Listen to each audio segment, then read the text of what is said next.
Magandang araw mga kaibigan. Bigyan natin ng reaction opinion itong payag ni DPWH Secretary Vince Dizon na gusto daw nila ng Pangulong Marcos na tapusin ang Davao City Samal Bridge bago bumaba sa pwesto ang Pangulo para maisama sa kanyang mga legacy projects. Wow! Okay, update lang tayo sa fund drive natin for the Brave 14 plus 3 Marines. Nakaipon ulit tayo ng 102,000 pesos sa ating GCash at i-deposit sa bank account ng Brave 14 plus 3 Marines anytime today.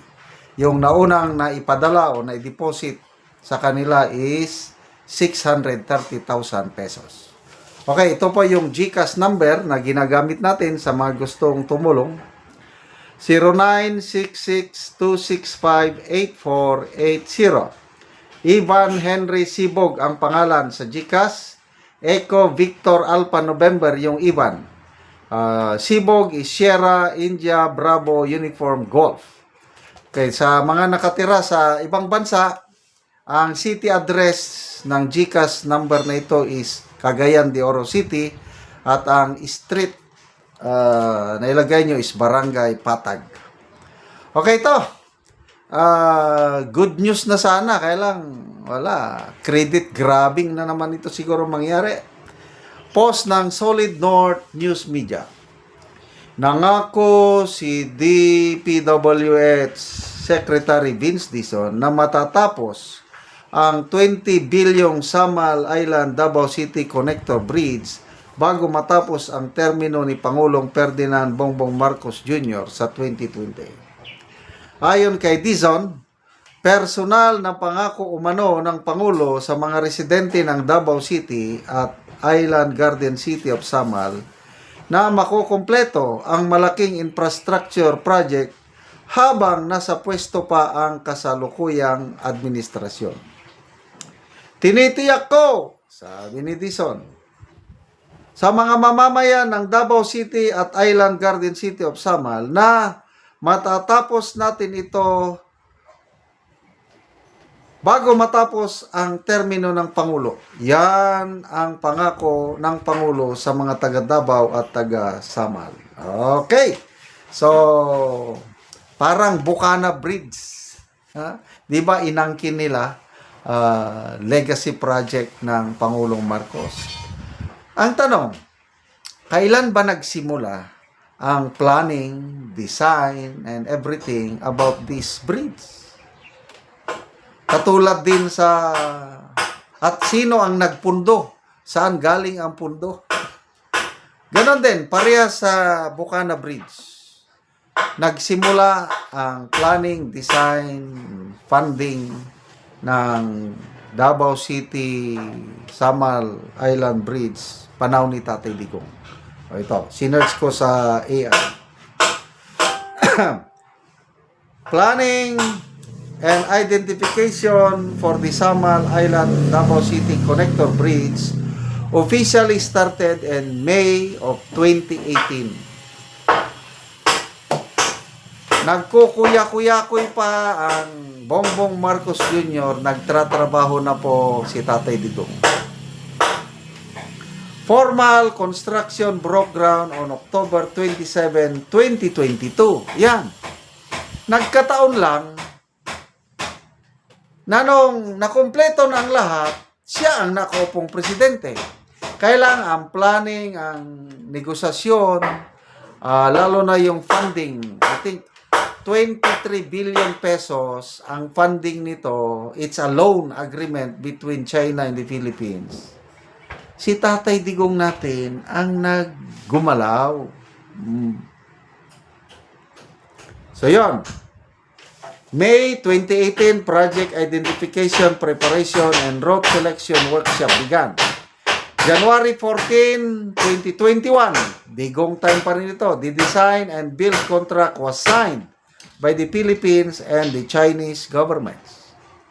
October 27, 2022, the official groundbreaking ceremony was led by President Ferdinand Marcos Jr. So ito ang panahon, hindi pa nag-break up ang unity, maganda pa.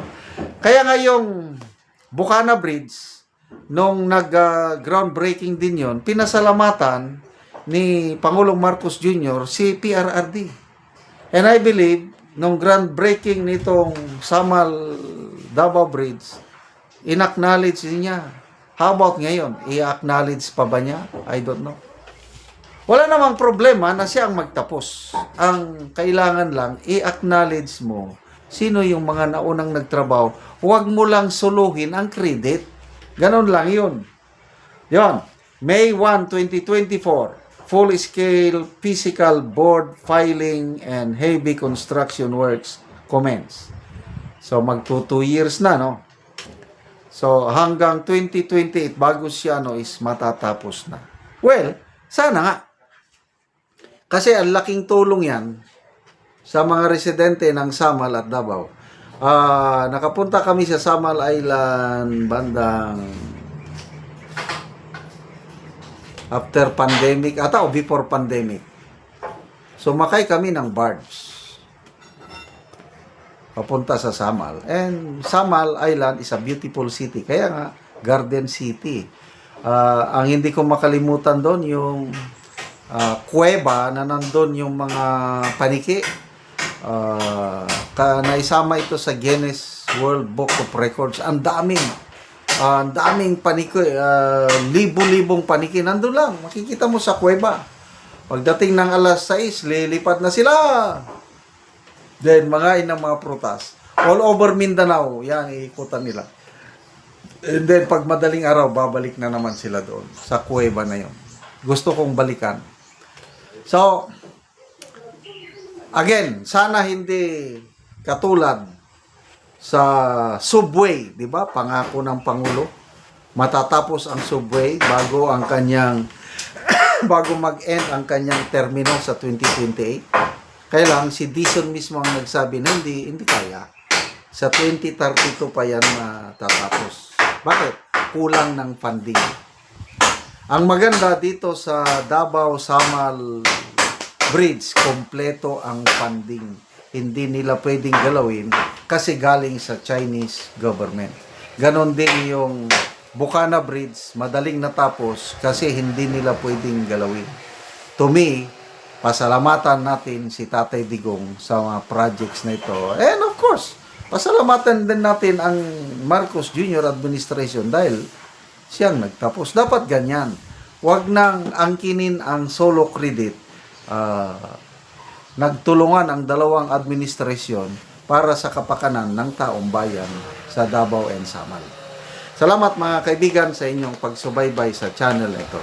Nakakatulong kayo ng malaki sa tribong Talanding ng Bukidnon dahil ang income natin sa channel na ito is pantulong po sa tribo. Namimigay tayo ng libreng yero at pako para makapagpatayo sila ng mas maayos na tirahan. Panoorin nyo ang video na ito. Ako dire sa balay ni Rizal An sa Kanahay nga tang sityo Kalapat Tagbakta kag Bukidnon sumuna niya itsura sa iyang atop nga boslot na yun. So kaulanan nini kung muulan mao nga iyaning pulihan sa gihatag nga yero. So mo na gid ni ang iyang itsura tungod kay dugay naman gud ni nga so punduhan na gyud og ulan kung so muna ni ang gitabang nga yero nga kabuk nga titis.